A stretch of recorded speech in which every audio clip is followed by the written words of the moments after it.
सोनम तेरी जिंदगी बिना रंग का पानी हो गया।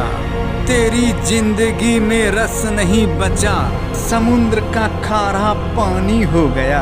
बिना जल के तरप तरप के मर जाती है मछली, वैसी तेरी कहानी हो गया।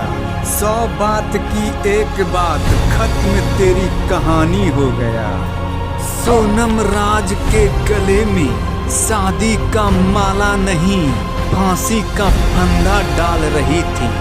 मेघालय शिलांग में राजा के पीछे पीछे मौत बनके उसके साथ चल रही थी। शिलांग हनीमून मनाने नहीं, अपने पति की अंतिम क्रियाक्रम करने जा रही थी। किसी की जिंदगी को खत्म कर देना तुमने गुड्डा गुड़ियों का खेल बनाया है। अब बेडरूम का सुख सुविधा को भूल जाओ। सोनम बेबी, तेरे जैसों के लिए सरकार ने जेल बनाया है।